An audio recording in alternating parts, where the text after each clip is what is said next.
is designed to take you through Part 1 of Module 4A.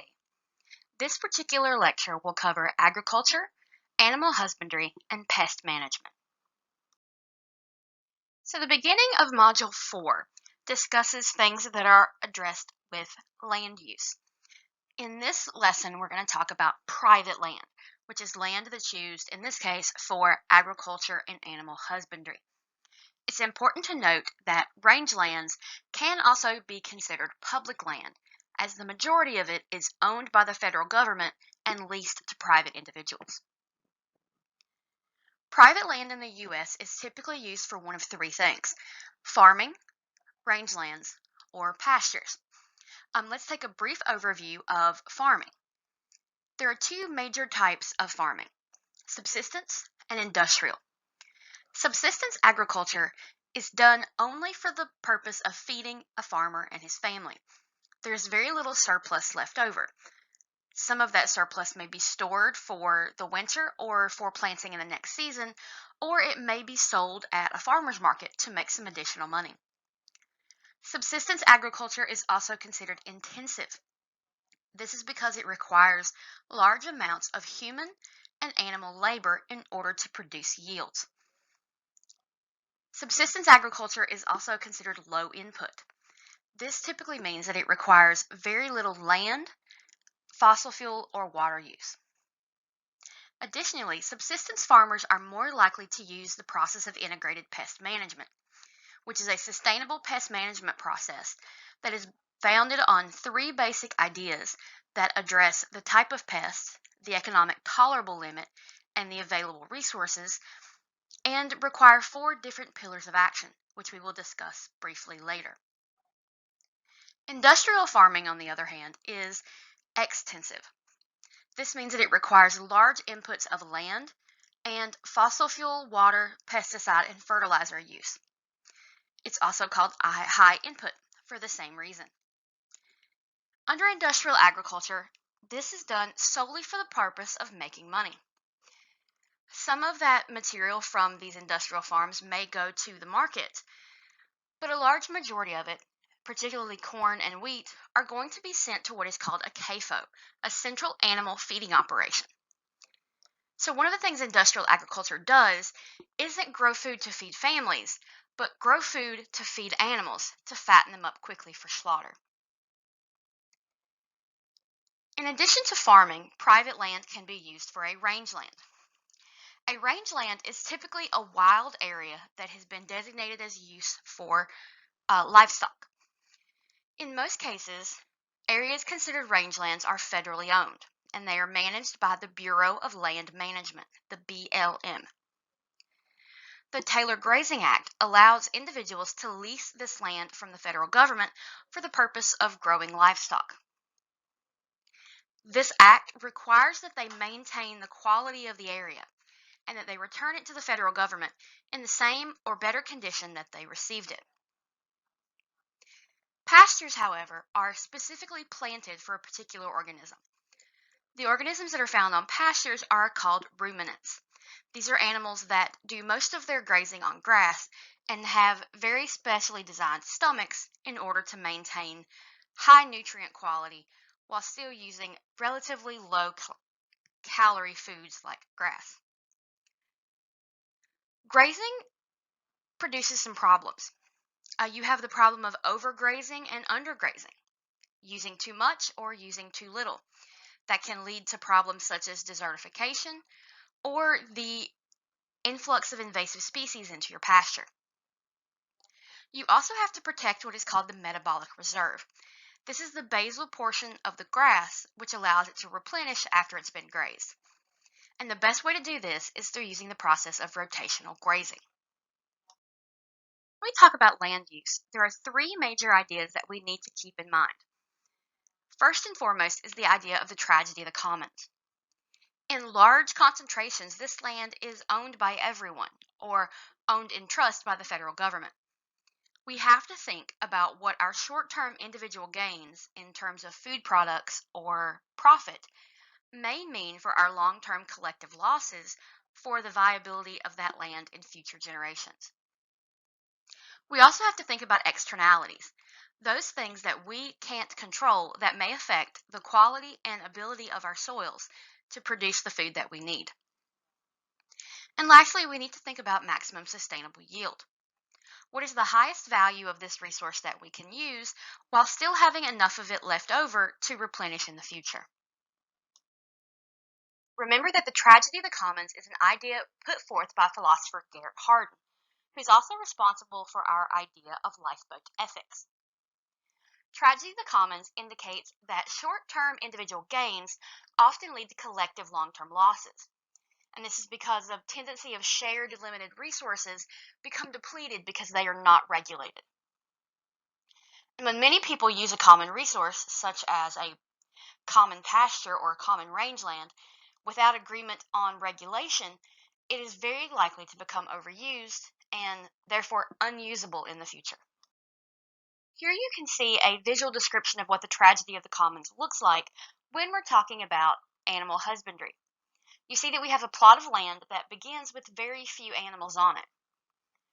However, one or more users may decide that there's plenty of space left and add additional animals.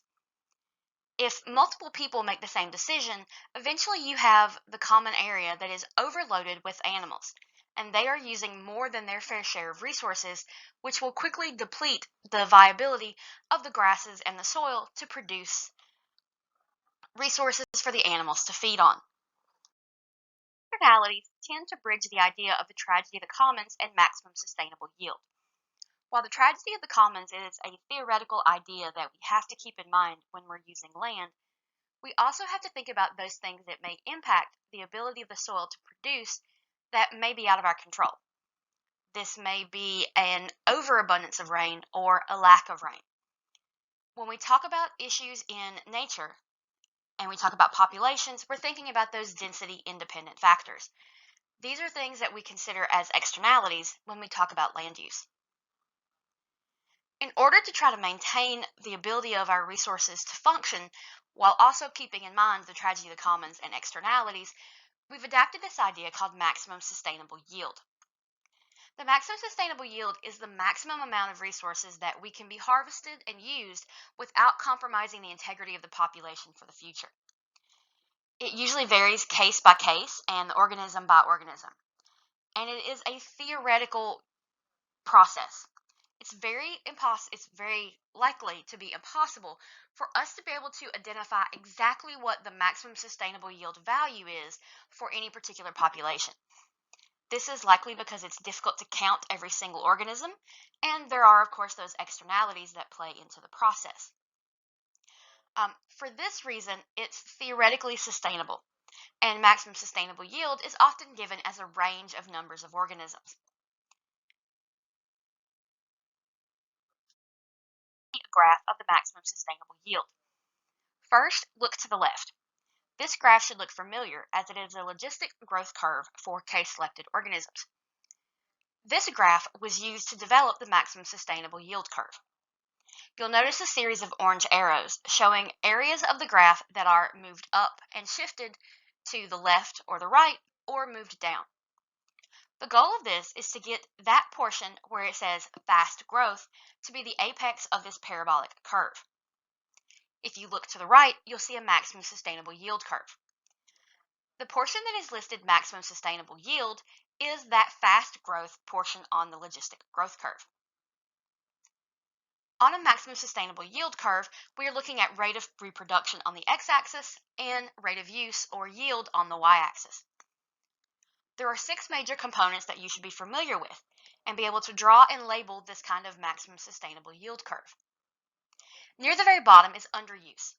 This is where the rate of reproduction and the rate of yield are relatively low. Just above that is intense use. The rate of reproduction is getting higher, but our yield and our use is also getting higher. At the apex of the parabolic curve is the maximum sustainable yield. This is the point at which our rate of reproduction is at its highest, as well as our yield is the highest. Moving slightly beyond that, you get to overuse. While we still have a high rate of reproduction, our yield is going down because there are fewer organisms that are reproducing, even though they are reproducing relatively rapidly. Eventually, you will reach depletion. This is the point on the curve where individuals no longer can reproduce quick enough to meet the needs of the yield. Therefore, yield continues to drop dramatically as well. The last point on this curve is the optimum sustainable yield. The optimum sustainable yield is a point that is just below the maximum sustainable yield. Remember that we said that maximum sustainable yield is a theoretical value and one that we can't ever be exactly sure is right. So we apply this idea called the precautionary principle. The precautionary principle tells us that we should use less than what we think we can so that we always have a buffer. This buffer allows us to use more if needed, or also allows reproduction to happen more quickly if we leave extra organisms behind. The optimum sustainable yield is typically found somewhere halfway between intense use and full use on a sustainable yield curve. This pie chart addresses land globally. You'll see that 51% of the land area that we have on this planet is unusable for agriculture. This leaves 49% that we could be using. Of that 49%, 21% of it is already in use, and a large amount of it is intensely used. 28% of this is potentially usable, but there may be problems with getting access to that land, as it may be used for urbanization or it may be covered by forestry. 21% of land area that's being used for agriculture. Remember that we talked about there are two different types of agriculture: subsistence and industrial. Industrial agriculture is almost exclusively monoculture, meaning it grows only one type of crop on a plot of land. This means that it is high input. It requires a large amount of fossil fuels for running machinery to deliver pesticides or to deliver fertilizers or to just till up the soil for planting. It also requires large amounts of fertilizer, particularly because the soil becomes depleted of its nutrients very quickly. It also needs pesticide and large amounts of irrigation water. And remember that irrigation practices are very inefficient. The best that we can use is what's called drip irrigation, where water lines are run directly to the roots of the plants and provide only the amount of water that the plant needs. However, this is very expensive, and most industrial agriculture sites aren't going to use it. They're more likely to use what is called spray irrigation, which is better than flood irrigation, but still not wholly efficient. One of the things to think about with industrial agriculture being high use of fossil fuels, it's not just in running the machinery. Fossil fuels are required to produce fertilizers and pesticides as well. So we have triple the input as we would think we do. The common version of an industrial agriculture practice is a plantation. Plantations are typically associated with tropical or subtropical areas and grow things that are considered cash crops, but they grow them in a monoculture practice. Some of your most common cash crops include cotton, bananas, sugarcane, and coffee. However, many farmers in developing nations now are switching to low input agriculture or sustainable subsistence agriculture that allow them to grow a variety of crops and to be more mindful of the kinds of things they're demanding of their soils. They use these ideas called interplanting, which is simply the use of an area of soil for multiple different crops. There are four major types of interplanting. Let's start at the bottom. Polyculture is when we grow multiple different types of plants at the same time. These plants may be interwoven with each other, or they may have very specific places within the plot of land. These plants and crops may be complementary, or they may just be growing in the same area. Agroforestry is also known as alley cropping. Alley cropping is when food crops and trees or shrubs are planted together, often in alternating rows. The trees and shrubs provide anchoring for the soil and also serve as water and windbreaks to reduce erosion. One can get additionally savvy by planting fruit trees. Then you have fruit trees and vegetables producing in your garden. Intercropping is a method where two or more complementary plants are grown in the same plot. When I say complementary, I mean they either have overlapping growing seasons or they produce for the needs of another. For example, You may have a type of crop that you're growing that requires large amounts of nitrogen. By planting legumes, such as beans, nearby, you will get those beans to produce excess nitrogen to go into the soil. This reduces your need of inorganic fertilizers and makes your soil last longer. The last method of interplanting is called polyvarietal cultivation. Polyvarietal cultivation requires that you use many different genetic strands of the same crop. This helps to reduce the impact of diseases that may come through that may target one specific genetic sequence. Subsistence agriculture also uses low or no-till farming in order to reduce the loss of soil through erosion. We can also use contour planting or terrace planting to move with the contour of the earth and reduce erosion and nutrient depletion through water loss and water movement. Talk about the basics of how food, in terms of plants and crops, are produced globally. Let's talk about the problem that everybody talks about, world hunger. One of the things that you should be familiar with, and if you leave this course with nothing else, is this idea. There is plenty of food produced globally to feed every individual. We don't have a food production problem. We have a food distribution problem.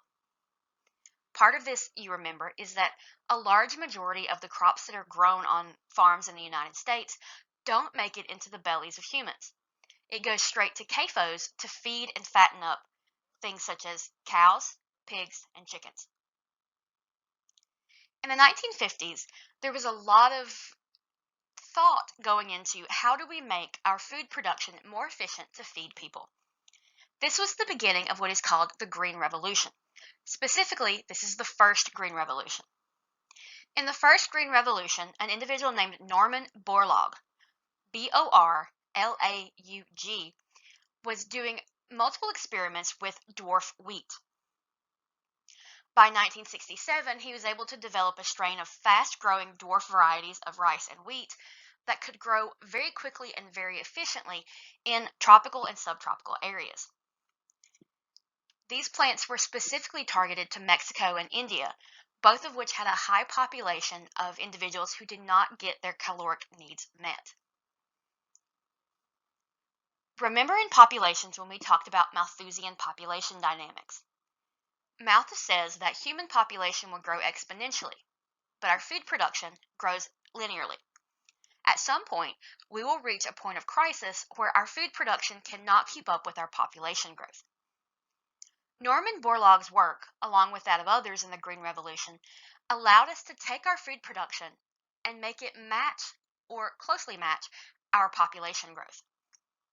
We averted the point of crisis by using various technologies and selective breeding practices to create strains of organisms that could feed large amounts of people on very little land.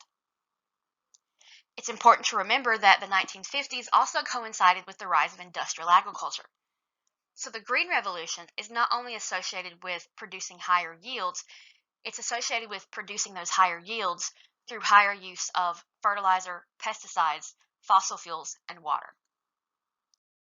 The legacy of the first Green Revolution was massive large-scale industrial agriculture that we quickly found out was going to deplete our soil of its nutrients and its usability really quickly.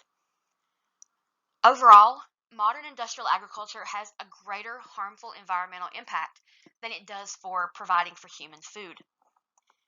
One of the things that came out of this was the loss of our genetic variety. Monoculture requires that you plant one type of crop.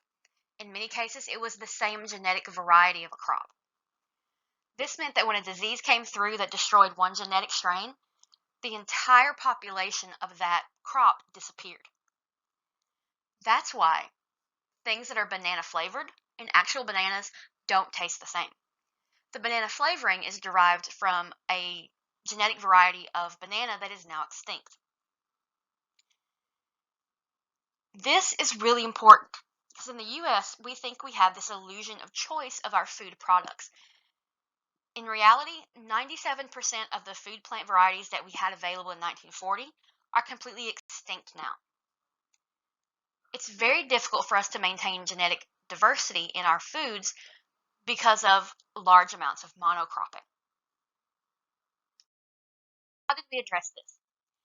This gave rise to the second green revolution.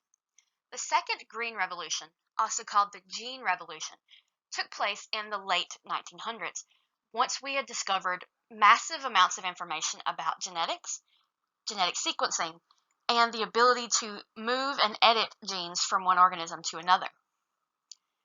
The gene revolution sought to increase crop yields through the use of genetic modification. We began looking for specific traits in organisms and using genetic technology to either enhance those gene sequences or to copy those gene sequences and move them into other organisms. It's important for you to know here that everything that you have ever eaten is genetically modified. This is because humans have been practicing artificial selection for millions of years. Artificial selection is the manipulation of genetic sequences, except we're not actually going into the DNA to make changes. We're selecting for phenotypes or physical traits that we find appealing. The end process is the same. We have been modifying the genetic traits of organisms that coexist with us since the dawn of our civilization. The gene revolution took this artificial selection a step further and started working with genetic engineering. This allows us to take genes from one species or one population and move it into another. The traits that were typically selected for were hardiness, tolerance, and in some cases, chemicals or secretions that were produced that could work as natural pesticides or things that would help the plant resist pesticides in order to continue to grow. However, in recent years, we've had controversy arise over the use of genetically modified foods. The most common genetically modified foods are wheat, corn, and soybeans. Cotton is also highly genetically modified, but in this case, we don't really talk about it because it's not a foodstuff. If you think about it, wheat, rice, and soybeans, these are the ones that are the most common staple foods globally. One thing I want you to think about. If you eat a genetically modified or genetically engineered food, you will not take on the characteristics of the new gene that's been inserted. That's not how genetics work. You have a digestive system with very strong stomach acids. It's designed to break these things apart. The genes will not get into your cells, and they will not reproduce and cause you to take on specific characteristics. An additional thing to think about when we talk about genetically modified foods is whether or not they should be labeled. Some individuals think that labeling a genetically modified food provides the consumer with information about what they're eating. Unfortunately, a lack of scientific literacy has allowed for areas to grow where genetically modified foods are completely demonized. While we have no studies that show that there are damages done to the human body by genetically modified foods, there are some impacts that we may see. In terms of human health, the biggest problem we may experience is the introduction of new allergens into the population. In terms of biodiversity, you may get these crops reproducing with naturally occurring crops and producing hybrids that we don't know what they're going to do in the natural world. The companies that produce these genetically modified foods often have patents on their genetic sequences, and if a farmer is found with this genetically modified crop in his field and he didn't pay for a license to use it, he could be heavily fined. Overview that may be useful for you when we talk about genetically modified crops and foods and their projected advantages and disadvantages. Remember that here we're talking about genetic engineering, moving one sequence of genetics from one species into another. And while some critics say that we don't know enough about genetically modified foods, we can say that there's been at least 10 billion meals served with genetically modified organisms in them, and we have not seen any negative effects at this point. Problems associated with agriculture is nutrient depletion. This comes from overuse that will lead to a loss in nitrogen and other limiting factors in the soil. This can happen on a subsistence farm and an industrial farm. However, industrial farms are the ones that have the biggest problem with this. In order to fix this, industrial agriculture often relies on the application of fertilizers. And there are two different kinds of fertilizers that may be used. The first is organic fertilizer or green fertilizer. Remember, when we talk about organic in this sense, we're talking about something that is carbon-based. Organic green fertilizer often comes from animal or plant waste. So we're talking about manure or compostable materials. They may also rely on inorganic or synthetic fertilizers. These fertilizers are your NPKs, and they are often very heavy in those nitrogen, phosphorus, and potassium. Subsistence agriculture may also rely on organic fertilizer, or in some cases, inorganic fertilizers.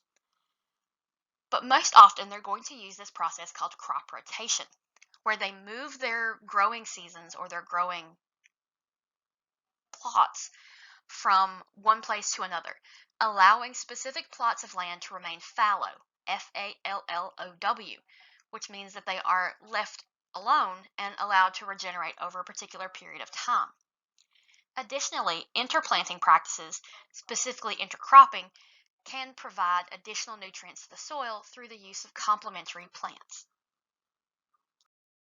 Pest management and the ways in which industrial and subsistence agricultural practices can reduce or eliminate the amount of pests that we have. It's important that we know what a pest is. In our case, a pest is any species that competes with humans for any reason. This can be for food or being a nuisance by invading our lawns and our homes, destroying our buildings, or spreading disease. The majority of organisms that are on this planet are ones that human beings would consider pests, because the vast majority of organisms on this planet are insects. That pests are managed is through the application of chemicals, and specifically chemical pesticides. We use these to repel or kill pest organisms.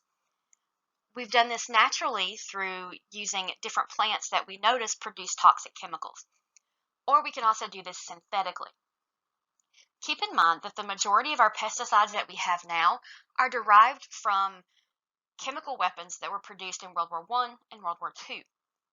And the kinds of pesticides we have changed dramatically because they have had to adapt to insects and other pests with rapidly producing resistance.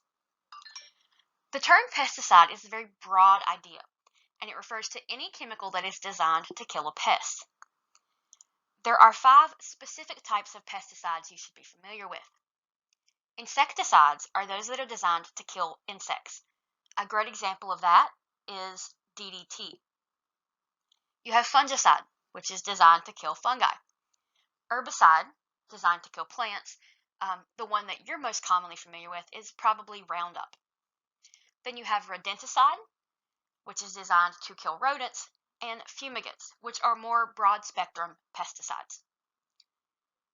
We have developed hundreds of chemicals in order to manage our pest population.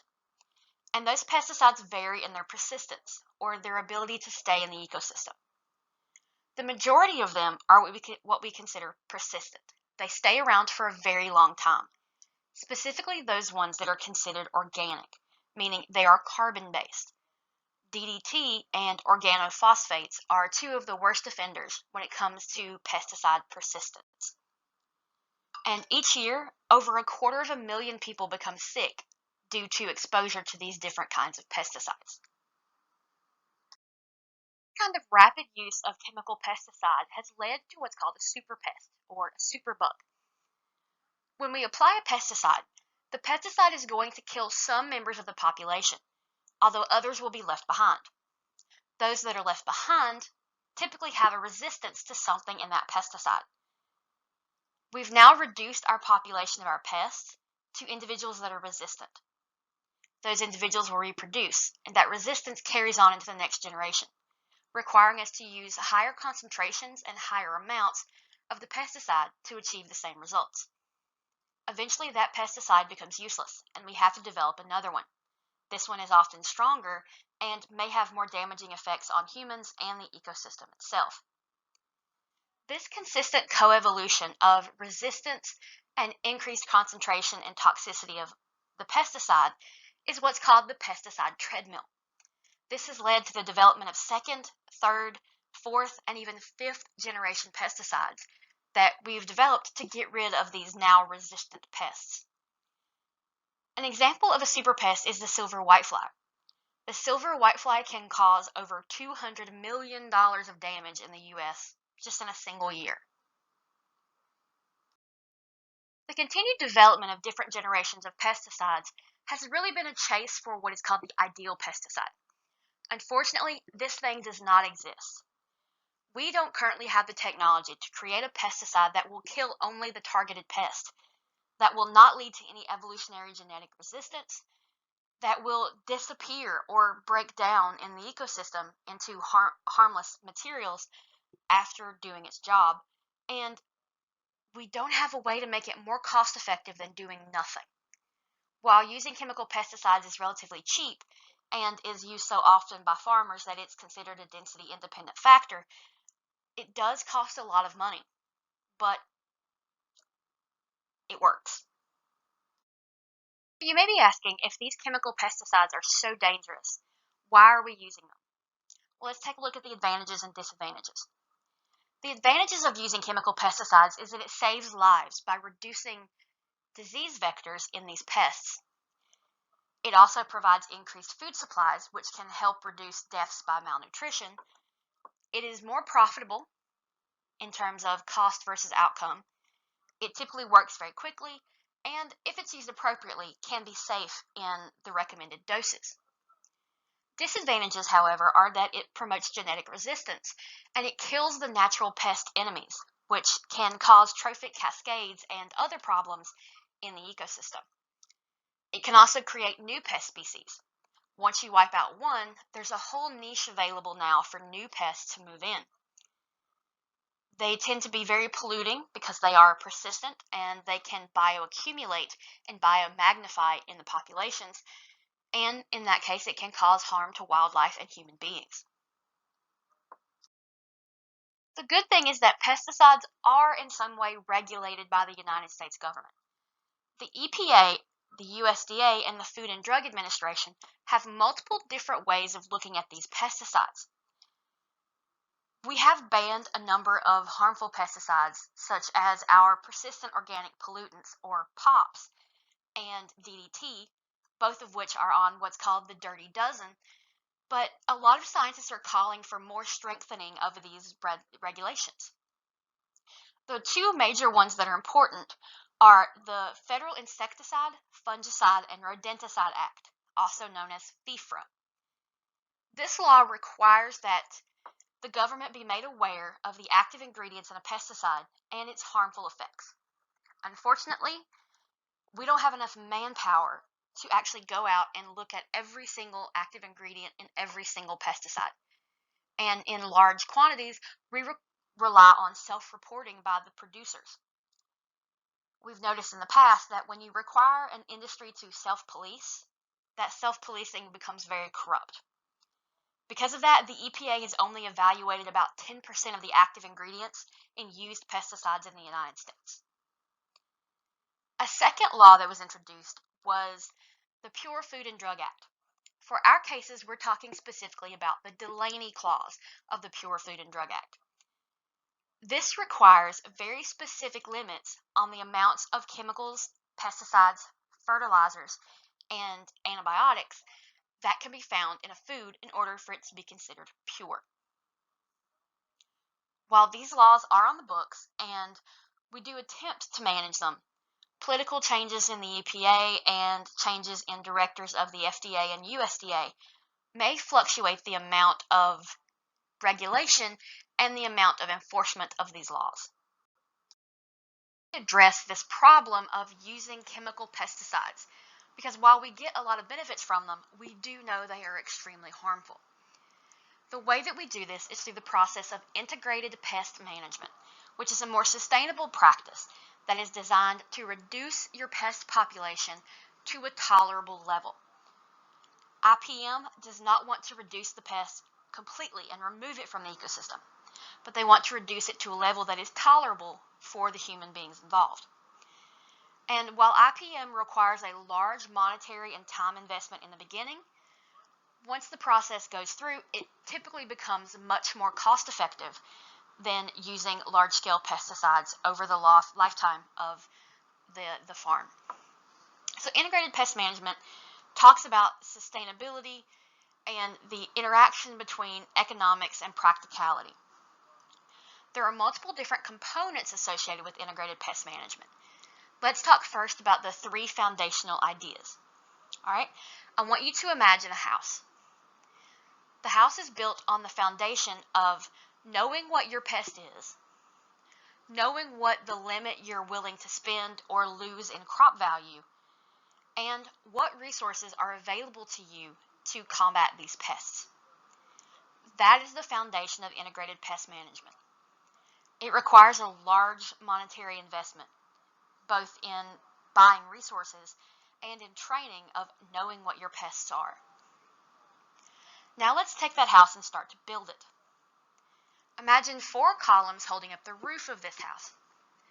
Those 4 columns are the major practice categories that are associated with integrated pest management. And in order of importance, we have mechanical, cultural, biological, and chemical practices. Viewing the processes of integrated pest management. Remember that it seeks to control pest populations and reduce them to an economically viable level. And it's built on the ideas of knowing what your pests are, what your limits are, and what resources you have available. It is to mechanically remove the pests. As you see in this particular picture, the farmer is out netting, trying to capture the pest in a net to remove them to a different location. You can also physically go out and by hand remove the organism from the plant by pulling it off, or by setting traps that you can catch the pest and then move them to a different area. The thing here is that you're physically removing the pest.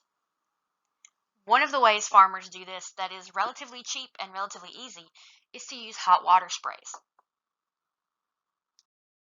Mechanical practices aren't available or aren't beneficial for you.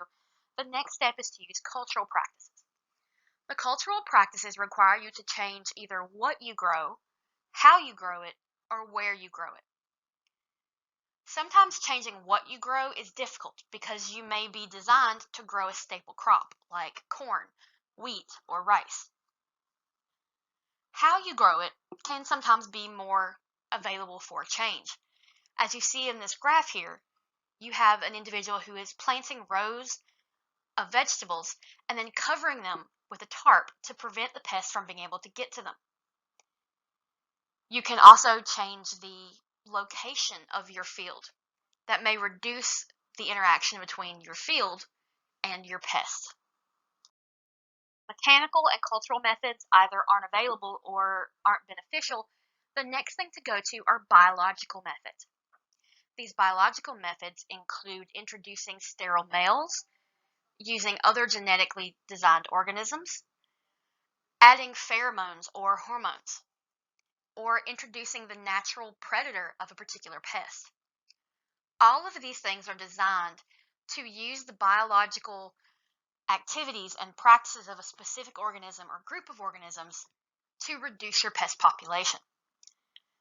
Does adding the natural predator of your pest cause another problem?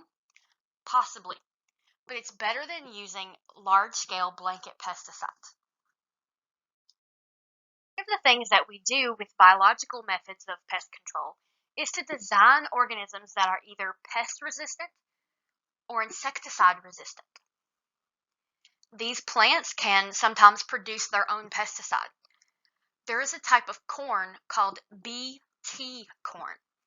Bt stands for Bacillus thuringiensis, which is a bacterium that produces a compound that is toxic to specific insects. By grafting the genetic sequence that allows for the production of this compound into the corn was now able to produce this compound that is toxic to insects but has absolutely no effect on human beings. Lastly, if you've tried all of the other options and you still have pests that exist above your economic tolerability level, you can apply pesticides. Integrated pest management does not eliminate the idea of chemical pesticides for pest management.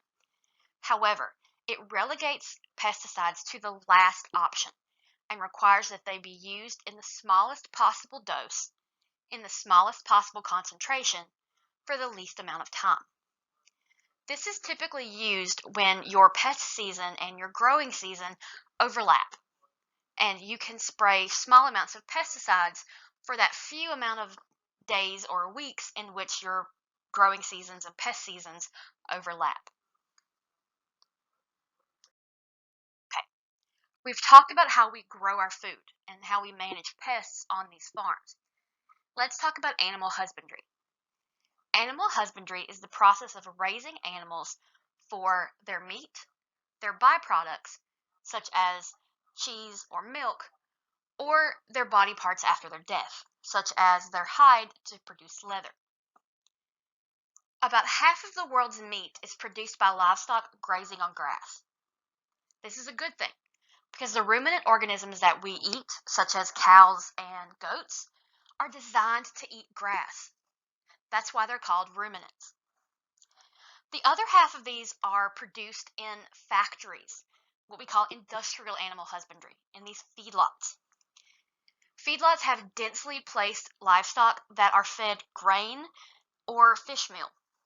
The things that they are fed are high calorie, high carbohydrate foods that are designed to fatten them up very quickly.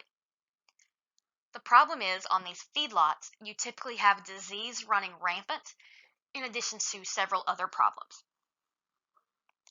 One of the things we can do to reduce the impact of eating meat as a population is to switch to eating chicken and fish, specifically aquacultured fish, and reducing the amount of beef and pork that we eat. This is typically because chicken and fish take up less land and use less resources than raising beef or pork. Additionally, think about the fact that one of the major greenhouse gases is methane, CH4. And methane is largely produced by the digestive process. Cows fart. Cows produce manure. And the manure and the farts both release CH4.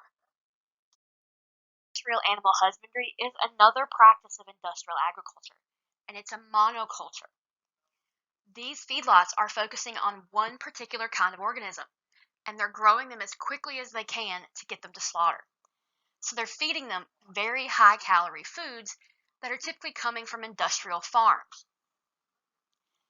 The system here is ridiculously heavy in energy and water, but also ridiculously heavy in animal waste. And the large majority of that animal waste infiltrates our groundwater or runs off into surface water and causes problems with water treatment, water quality, and eutrophication. Here you will see some examples of CAFOs, or Central Animal Feeding Operations. One of the things you should notice right off is that these animals are penned in very densely. This dense population allows disease to run rampant through these populations. Because disease is so common, most farmers and animal managers on these CAFOs will put antibiotics in the food. While this can be good if an animal is sick, animals that aren't sick tend to develop a resistance to the use of antibiotics, which means we have to use different kinds or higher concentrations. This allows the production of superbugs, super resistant microbes that can make these populations ridiculously sick very quickly. Or the animals can be asymptomatic and transfer that disease to humans. One of the things that is common on these feedlots is what's called E. coli 0157H7. This is also known as hemorrhagic E. coli. Hemorrhagic E. coli is the one that will make you sick, and it often comes from the feces of cows. These animals on CAFOs are often standing ankle or knee deep in their own waste and the waste of other organisms. They're treated with antibiotics that make the diseases resistant to treatment. And sometimes it can make the individuals who work there allergic to antibiotics. It uses up vast amounts of land, produces vast amounts of waste, and in almost every case is ridiculously abusive to the animals that live there. Am I telling you to stop eating meat? That's a personal choice. I, for one, enjoy a medium rare steak every now and then. But one of the things we have to think about when we make our choices is the environmental impact of those choices. And our choice to continue eating meat at the quantities that we do allows these CAFOs and other industrial processes to still exist. And the government agencies, such as the USDA and the FDA, that are required to manage these things often have a difficult time doing so, either because of political reasons or the fact that there's simply so many of them that the government can't keep track. Okay, so we've talked about industrial practices for holding animals and doing animal husbandry. Let's talk about the more sustainable practices. The sustainable practices we address as things being free range or open range.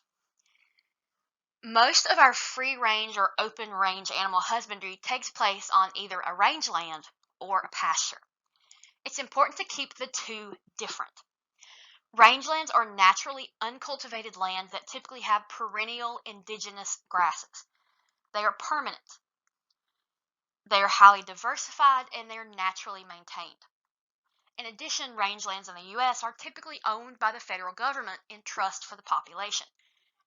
The Taylor Grazing Act allows individuals to lease this rangeland from the government and use for their own animals.